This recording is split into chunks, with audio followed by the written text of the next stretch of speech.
Amadinho, chegou o grande momento para quê? Da nossa aula de interpretação textual, aula 42.2, né? A questão da interpretação, que consta não somente para a nossa disciplina, mas para a disciplina dos nossos colegas, para os componentes curriculares, outros componentes curriculares. Exatamente. A leitura, a prática da interpretação, ela vai auxiliar não somente a língua portuguesa, mas também as outras disciplinas, né? Vocês sabem que não tem só o componente língua portuguesa. Nós temos aí diversos. História, geografia, para interpretar biologia, a matemática. Um texto infográfico precisa. Exatamente. Física, química, biologia. E aí, professoras, né? Como é que dá para a gente conseguir essa questão? É praticando, é reservando um pouquinho do teu tempo, não só, eu vou estudar só aqui na escola, só aqui na minha sala de aula com os meus amigos. Não, você precisa reservar, nem que seja ali uma meia hora, 15 minutos diariamente, já vai te ajudar e muito. Não só na língua portuguesa, reforçando, mas em todas as outras disciplinas e na vida também, né? A leitura, a interpretação, eu tenho um texto pequeno, eu tenho um texto grande, eu tenho ali uma charge, uma tira, eu tenho um gráfico para fazer a leitura, e aí eu consigo desenrolar melhor quando eu vou praticando diariamente a minha interpretação. E não esquecendo de usar a sua bagagem de mundo. Então, amados, vamos lá para a nossa aula 49.2, né? Agora vai Enem. E com algumas frases, né? Nós temos aqui Monteiro Lobato que falando o seguinte: quem não lê, mal ouve, mal fala e mal vê. Olha aqui a próxima. O homem que não lê bons livros não tem nenhuma vantagem sobre o homem que não sabe ler. Outro Vitor Hugo aqui fazendo presença. Ler é beber e comer. O espírito que não lê emagrece, o corpo que não come, o corpo que não come. Meu Deus, bem profundo aqui se você essa for, mensagem. E aí entra a interpretação, né? Se você for fazer a interpretação da nossa leitura aqui, é exatamente isso, né, pessoal? Olha, o homem que não lê bons livros não tem nenhuma vantagem sobre aquele que não sabe ler. Por quê? É necessário você procurar obras, né, que vão agregar o quê? Todos vão agregar, mas assim, que te trazem mais conhecimento, mais ensinamento. Né? Exato. Vamos lá para algumas dicas rápidas de interpretação de texto. Nós temos aqui, ler 2 vezes todo o texto, sublinhar em cada parágrafo a ideia mais importante, né? Tópico, frasal. Ler com cuidado os enunciados das questões para entender a intenção daquilo que foi solicitado. Então, leia, você faz a leitura do texto, depois, o que o enunciado diz? Isso é muito importante, aí você, se possível, já marca ali, quando fala exceto, todas estão corretas, exceto, né? Aquela que não está de acordo, aí tem o não, bem grande, então você preste bastante atenção neste ponto. Se o enunciado mencionado tem uma ideia principal, deve-se examinar com atenção a introdução ou a conclusão. Se o mencionar, a argumentação deve preocupar-se com o desenvolvimento. Fique atento aos relatores, pronomes relativos, pessoais, demonstrativos e etc. Não permitir que prevaleçam suas ideias, né, sobre as do autor. Levar em consideração o que o autor disse, ele escreveu. Partir o texto em pedaços, parágrafos, partes, para melhor compreensão.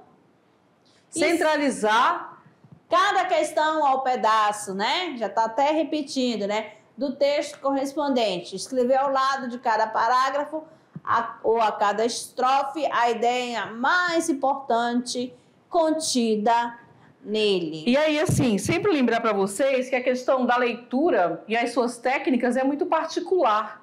Cada um, nós podemos colocar várias para vocês aqui, mas cada um vai escolher a sua. Eu acho melhor ler e rabiscar, ou então eu não gosto de fazer os rabiscos, percebem? Cada um tem a sua maneira. E aí você encontra aquela melhor forma de marcar o teu texto na hora que você vai responder. Certo? Sempre lembra da questão das aspas, quando faz uma citação, quando lembra ali de uma referência, quando você vai buscar o enunciado, é muito importante você fazer a leitura, mas também você prestar atenção o que está pedindo o texto. Lembrando que o meu ponto de vista naquele momento, ele não deve ser levado em consideração, e sim o que o autor escreveu. Exatamente. Então, com essas dicas, ficamos aqui com a nossa revisão e daqui a pouco a gente tem mais questões, não tirando dúvidas. Até lá!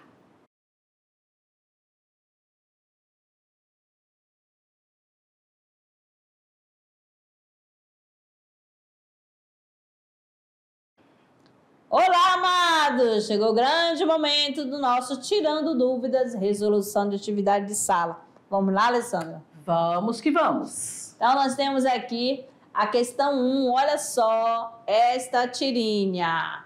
Observem, aqui é um texto híbrido. Por quê, amado? É um híbrido porque tem a linguagem verbal e não verbal, também conhecida como linguagem mista.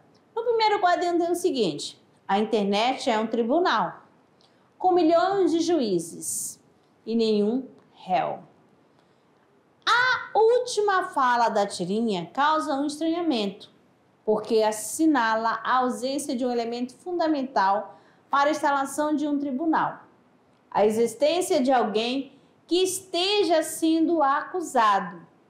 Essa fala sugere o seguinte ponto de vista do autor em relação aos usuários da internet. Olha lá, letra A. Proferem vereditos fictícios sem que haja legitimidade do processo. B. Configuram julgamentos vazios, ainda que existam crimes comprovados. C. Emitem juízos sobre os outros, mas não se veem na posição de acusados. D.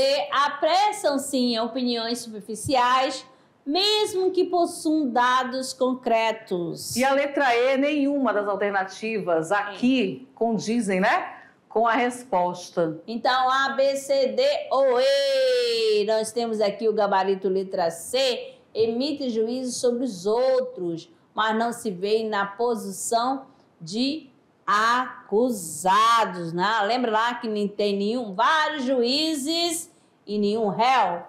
Então, vamos que vamos agora para a próxima questão. A substituição do haver por terem construções existenciais no português do Brasil corresponde a um dos processos mais característicos da história da língua portuguesa, paralelo ao que já ocorrera em relação à aplicação do domínio de ter na área semântica de posse no final da fase arcaica.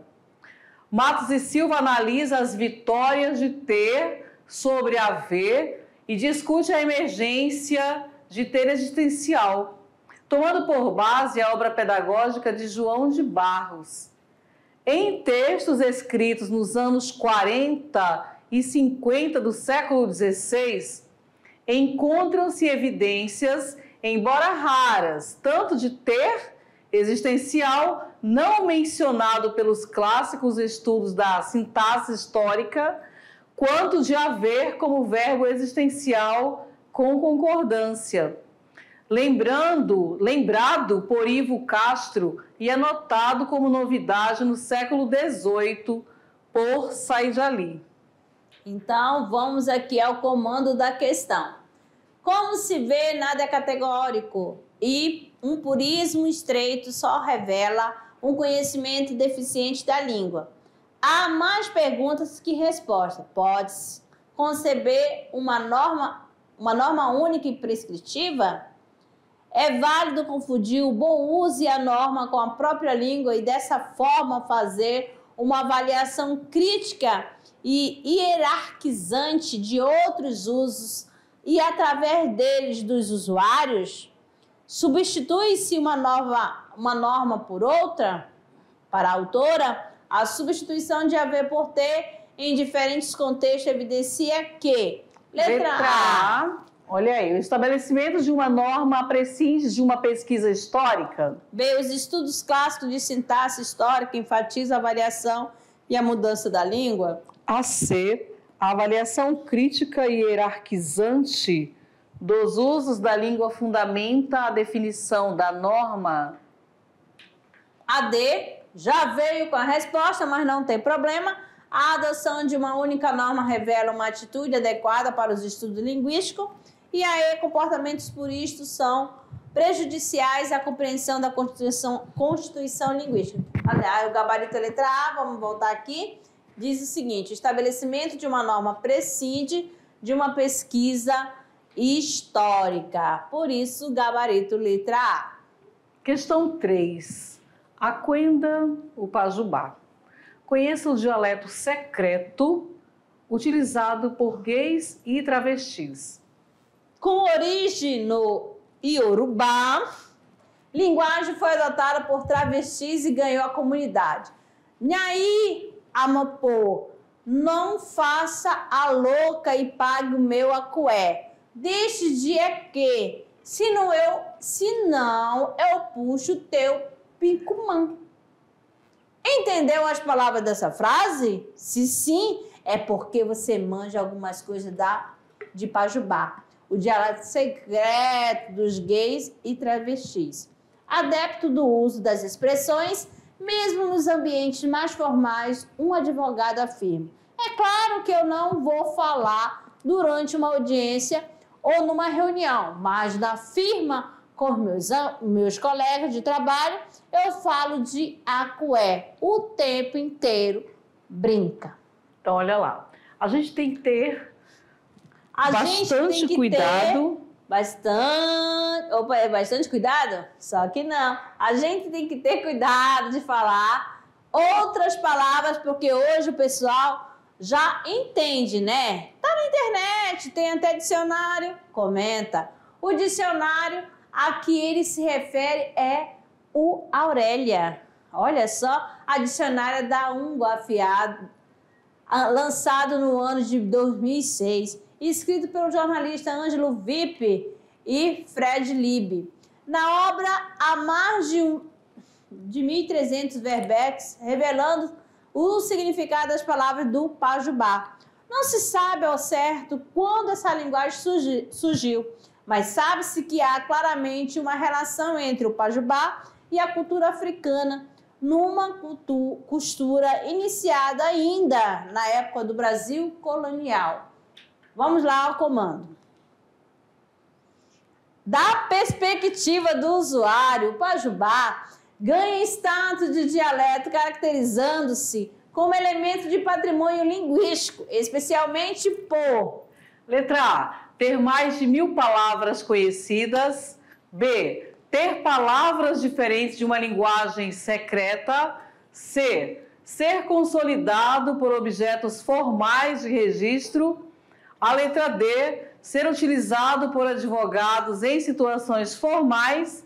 Ou a letra E, terceiro ano. Ser comum em conversas no ambiente de trabalho. Sempre lembrando que nós podemos trabalhar direto com as eliminadas, né? Por exemplo, eu tenho aqui A, B, C, D e E. Existem algumas que você já elimina de cara. Você faz a leitura e já elimina. O que vocês marcaram aí? Letra A, ter mais de 1.000 palavras conhecidas. Ou a E, ser comum em conversas no ambiente de trabalho. O que vocês marcaram? Vamos ver. Estátua A, B, C, D ou E. Nós temos aqui, né? A letra C, ser consolidado por objetos formais de registro. Muito bem. Então, vamos para a próxima questão, que é a questão 4, né? Reações celíacas ao ler um rótulo sem glúten. Olha só o que nós temos aqui, né? Olha, usando os emojis. Não contém glúten. Olha sem glúten, coraçãozinho, amei. Sem glúten, barata, haha, sorriso. Sem glúten, barato e gostoso, uau! Sem glúten, mas pode conter traço. Triste. Rótulo tá todo errado. A raiva. Olha aí, essa imagem ilustra a reação dos celíacos, pessoas sensíveis ao glúten. Ao ler rótulos de alimentos sem glúten, essas reações indicam que, em geral, os rótulos desses produtos... Vamos lá, na letra A, traz informações explícitas sobre a presença do glúten. B, oferecem várias opções de sabor para esses consumidores. C, classifica o produto como adequado para o consumidor celíaco. D, influenciam o consumo de alimentos especiais para esses consumidores. E, variam na forma de apresentação de informações relevantes para esse público. Muito bem. A, B, C, D ou E tiveram dificuldade? Estava dada, né? Variam na forma de apresentação de informação relevante para esse público. Porque ele fez uso, né, dos emojis lá, tá triste, usou a carinha, tá feliz, opa, vontade boa, e assim sucessivamente. Agora, amadinhos, vamos agora para o treino, exatamente, o momento treineiro, que é o Se Liga no Enem. Texto 1. Olha, você estava falando da campanha publicitária... Chegou uma aqui, né? Chegou o momento. Olha lá, nós temos aqueles que pensam que não têm tempo para fazer exercício, mais cedo ou mais tarde serão obrigados a ter tempo para as doenças. Isso é verdade, muito forte. Texto 2.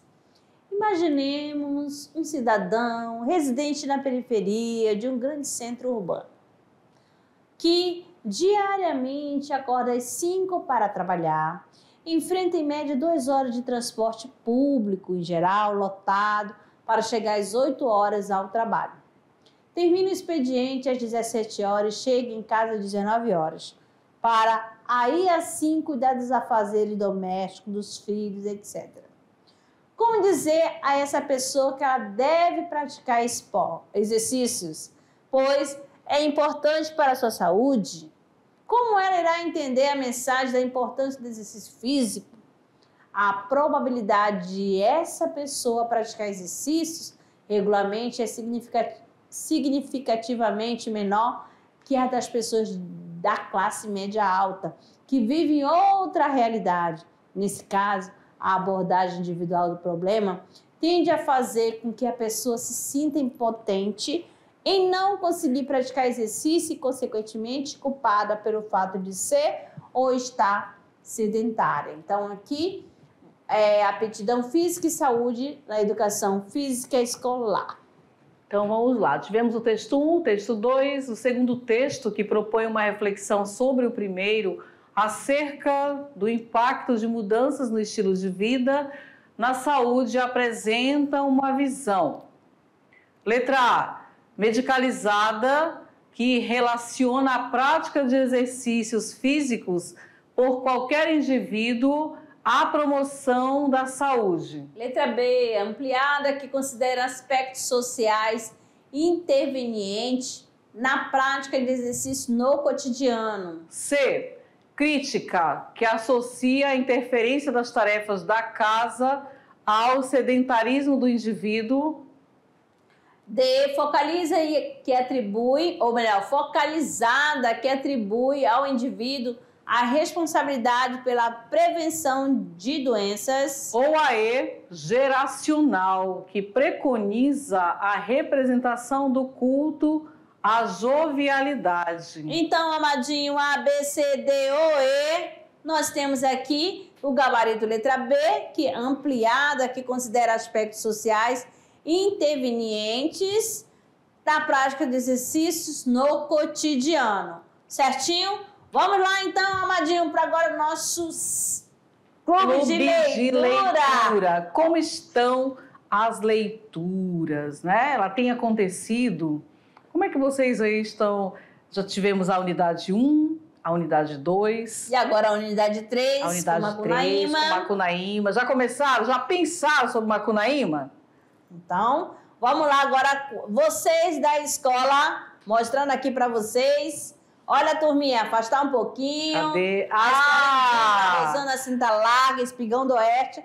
Professora Andréia Petzner. Olha só, tem a Patrícia, Samanta, Samik. Será que é assim, Alessandra? É o Samik. E Pagu Tatemanu. E o primeiro? Pagalarão. É o Pagalarão. Cinta Larga. Exatamente. Outra escola presente é a Escola Fernando de Souza Gomes, extensão Marco Azul, Crédito Buritis, Rio Pardo. Professora Zilda aqui com os amadinhos. E a Escola Princesa Isabel, São Miguel do Guaporé, extensão Escola Primavera no distrito de Santana do Guaporé. Tem dois duas ambientes, ali, né? Eles na sala fazendo as atividades e fora em outro ambiente escolar. Mais outra aqui presente. Escola Maria Laurinda Groff, extensão Distrito de Palmeiras, professora Neide Marconato. Olha, a professora Neide mandou o Alisson, Aline, Ana Clara, Angélica, Caio, Carlos, Gabriel, Gabriela, Joab, Larissa, Laís, Leomar, Lohalma, Maria Eduarda, Marielle, Onivan, Romário e Vitor. Grande abraço. Tem mais uma, né? Nós temos aqui Jean Piaget, Polo Aurélio Buarque de Holanda, lá de Seringal, terceiro ano B. Professor Ralph Nogueira. Muito e finalizando bem. a minha maninha de coração, tá certo? Janduíra Gomes, da escola Aurélio Buarque de Holanda Ferreira, extensão Ulisses Guimarães, turma terceiro H, Montenegro. Professora Janduíra Gomes. Exato. E Macunaíma aqui para finalizar para vocês, uma obra de Mário de Andrade, aí um trechinho do filme e alguma ali a representação de Macunaíma, né? Através do desenho gráfico. Beleza? Então, amadinhos, terminou a nossa aula. Por hoje é só. Muito obrigada pela companhia de vocês. Até o próximo. Até a próxima. Tchau.